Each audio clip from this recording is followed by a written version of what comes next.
Hello everyone, कैसे हैं आप सब। आई होप आप सब अच्छे होंगे। आज की क्लास में हम सीखेंगे एक्सरसाइज 1.1 क्लास 10th के क्वेश्चन नंबर 5, 6 और 7। तो बढ़ते हैं क्वेश्चन नंबर 5 पर। कुछ इस प्रकार है question number 5, check whether 6 raised to power n can end with digit 0 for any natural number n। तो सबसे पहले इसका मतलब जान लेते हैं कि क्वेश्चन का अर्थ क्या है।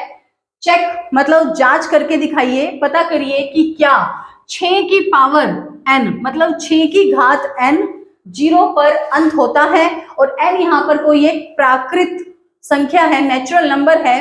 नेचुरल नंबर्स क्या होते हैं? 1 2 3 4 5 6 7 8 एंड सो ऑन। तो सबसे पहले देख लेते हैं, हम n की जगह पर 1 रखते हैं। 6 की पावर 1, 6 की पावर 1 का मतलब है 6 की एक बार गुणा, मतलब 6 के बराबर आ गया। अब n की जगह हम 2 रख लेते हैं, 6 की पावर 2 मतलब 6 की 2 बार गुणा, 6 6 36 आ गया। ऐसे ही 6 की पावर 3 रख लेते हैं हम n की जगह पर, मतलब 6 की 3 बार गुणा, तो 216। तो ये तो कहीं पर भी 0 के साथ अंत नहीं हो रहा, तो अब हम कह सकते हैं नो, 6 की power n can never and with digit 0। तो अब हम कह सकते हैं कि जो 6 की घात n है वो 0 के साथ अंत नहीं होगी। तो ऐसा नंबर जिसमें हमारे पास नेचुरल नंबर n 1 2 3 4 हम रखते हैं, 0 नहीं बनता। ऐसे तो सिर्फ वही नंबर हैं जिनके अंत में 0 होगा, जैसे 10 है, 20 है, 30 है। अगर इनकी पावर n है तो ही हम कह सकते हैं कि ये नंबर 0 के साथ एंड होंगे। तो बढ़ते हैं अपने अगले क्वेश्चन पर। क्वेश्चन नंबर 6 कुछ इस प्रकार है, explain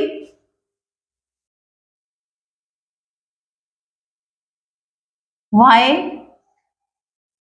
7 multiply 11 multiply 13 plus 13 and 7 multiply 6 multiply 5 multiply 4 multiply 3 multiply 2 multiply 1 plus 5 are composite numbers.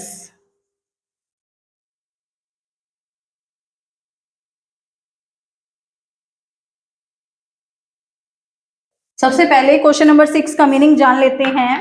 Explain why 7 multiply 11 multiply 13 plus 13 and 7 multiply 6 multiply 5 multiply 4 multiply 3 multiply 2 multiply 1 plus 5 are composite numbers.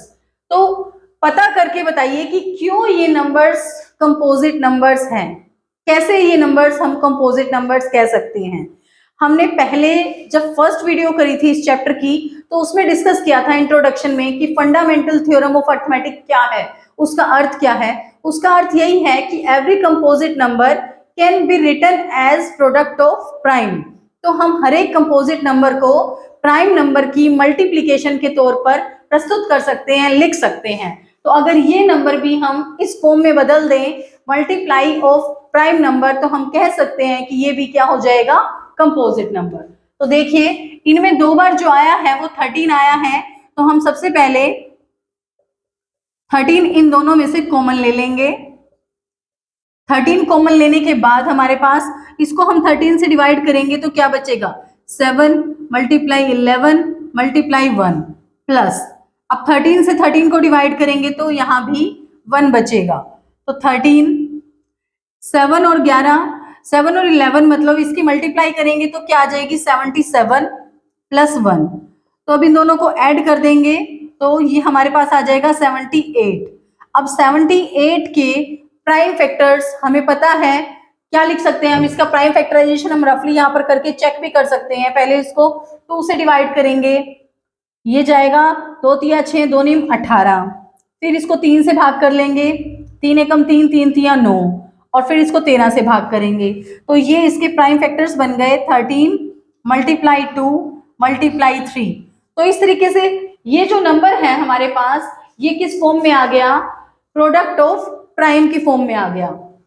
Therefore it is product of primes. तो अब हम कह सकते हैं 7 multiply 11 multiply 13 plus 13 is composite number. Bye fundamental theorem of arithmetic के द्वारा ही ये result हमने प्रूव किया है। यहां पर लिखना चाहो तो आप ये भी लिख सकते हो, so by fundamental theorem of arithmetic this number is composite number. अब इसका सेकंड पार्ट भी कुछ इसी तरीके से करेंगे हम। इसमें 2 बार जो नंबर आया है वो 5 आया है, तो हम 5 कॉमन ले लेंगे। 6 का सेकंड पार्ट कुछ इस प्रकार है 7 मल्टीप्लाई 6 मल्टीप्लाई 5 मल्टीप्लाई 4 3 2 1 प्लस 5। अब इसमें 2 बार जो आया है वो 5 आया है, तो 5 इन दोनों में से कॉमन आ जाएगा। 5 कॉमन लेने के बाद यहाँ पर 5 को छोड़ के सारे नंबर हम लिख देंगे और इनकी मल्टीप्लाई हम कर देंगे, और यहाँ 5 से 5 को हम डिवाइड करेंगे, तो 5 को 5 से भाग करने पर 5 1 जा 5 आ जाएगा, 1 बच जाएगा वहां पर। अब हम इन सब नंबर्स की मल्टीप्लाई कर लेंगे। इन सब की मल्टीप्लाई 3 2 जा 6 6 6 जा 36 36 एंड 28 7 4 जा 28। इन सब की जब हम मल्टीप्लाई करेंगे तो 1008 आ जाएगी, और इसमें एक हम जोड़ देंगे। इस एक को जोड़ने के बाद हमारे पास आ जाएगा 1009। अब 1009 का हम चेक कर लेते हैं कि प्राइम फैक्टराइजेशन क्या बनता है, या फिर ये अपने आप में एक प्राइम नंबर है। देख लेते हैं अभी हम इसको। 3 से तो ये नंबर डिवाइड नहीं होगा, 2 से भी नहीं होगा, 5 से भी नहीं होगा, 7 से इस नंबर को हम डिवाइड करते हैं तो 7 से भी ये नंबर डिवाइड नहीं हो रहा, तो ये अपने आप में एक प्राइम नंबर है। अब हम कह सकते हैं it is product of prime. तो इसका मतलब जो हमारा नंबर था वो क्या बन गया, कंपोजिट नंबर बन गया, जो हमें एक्सप्लेन करना था। दिया हुआ नंबर था हमारे पास, सो 7 multiply 6 multiply 5 into 3 2 1 plus 5 is composite number. तो कंपोजिट नंबर जब भी हमें बताना है कि क्यों है, तो इसका अर्थ सिर्फ इतना है कि वो प्रोडक्ट ऑफ प्राइम नंबर होता है। ऐसा फंडामेंटल थ्योरम ऑफ अर्थमेटिक में साफ साफ लिखा गया है। इसके बाद हम बढ़ते हैं अपने लास्ट क्वेश्चन पर, क्वेश्चन नंबर 7। तो 7th क्वेश्चन कुछ इस प्रकार है, there is a circular path around a sports field. खेल के मैदान के चारों तरफ एक वृत्ताकार रास्ता है, सर्कुलर पाथ है। Sonia takes 18 minutes to drive 1 round of the field. खेत का एक चक्कर लगाने में सोनिया को 18 मिनट लगते हैं, while Ravi takes 12 minutes for the same. और इसी एक चक्कर को लगाने के लिए रवि को 12 मिनट का समय लगता है। Suppose they both start at the same point. एक सर्कल की शेप में रास्ता है और सेम पॉइंट पर, यहां पर मान लो कहीं पे भी एक पॉइंट ले लेते हैं हम, यहीं से सोनिया ने पूरा चक्कर काटा तो उसको मिले यहां पर लगेंगे 18 मिनट, और यहीं से ही रवि को 12 मिनट का टाइम लगेगा। ये एक चक्कर काटने में सोनिया को 18 मिनट और रवि को 12 मिनट का समय लगता है। Suppose they both start at the same point. Same point पर दोनों शुरू करते हैं at the same time and go in same direction. या तो वो इस डायरेक्शन में जा रहे हैं या फिर वो इस डायरेक्शन में जा रहे हैं, लेकिन एक ही पॉइंट से दोनों शुरू कर रहे हैं चक्कर काटना। After how many minutes will they meet again at the starting point. तो कितने समय के बाद वो एक पॉइंट पर फिर से मिलेंगे, दे विल मीट अगेन, दोबारा से मिलेंगे एट द स्टार्टिंग पॉइंट। ये स्टार्टिंग पॉइंट पर कितने समय के बाद वो दोनों फिर से मिलेंगे, कम से कम उन्हें कितना टाइम यहाँ पर लगेगा। जब मिनिमम टाइम की बात हो तो उस टाइम पर एलसीएम निकलेगा इस क्वेश्चन में। तो एलसीएम निकालने के लिए हम प्राइम फैक्टराइजेशन करेंगे 18 का और 12 का। 2 से इसको डिवाइड करेंगे, 2 9 जा 18, फिर 3 से डिवाइड करेंगे, 3 3 जा 9 और 3 1 जा 3, और 12 का प्राइम फैक्टराइजेशन कर लेते हैं।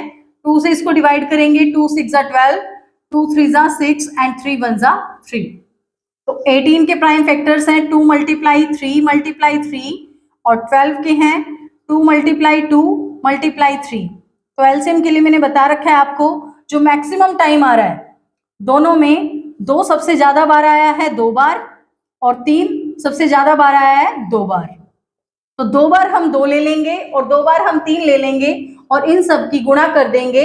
2 दूनी 4 थी, 12 थी 36। तो 36 मिनट के बाद वो फिर से स्टार्टिंग पॉइंट पर मिलेंगे रवि और सोनिया। आई होप आपको ये क्वेश्चन समझ में आ गया हो। जब कम से कम टाइम के बाद मिलना होता है तो ऐसे प्रश्न में हम एलसीएम निकालते हैं। अगर आपको हमारा ये कंटेंट समझ में आता है तो आप हमारे चैनल को सब्सक्राइब कर सकते हैं और हमारी वीडियो को लाइक और शेयर कर सकते हैं।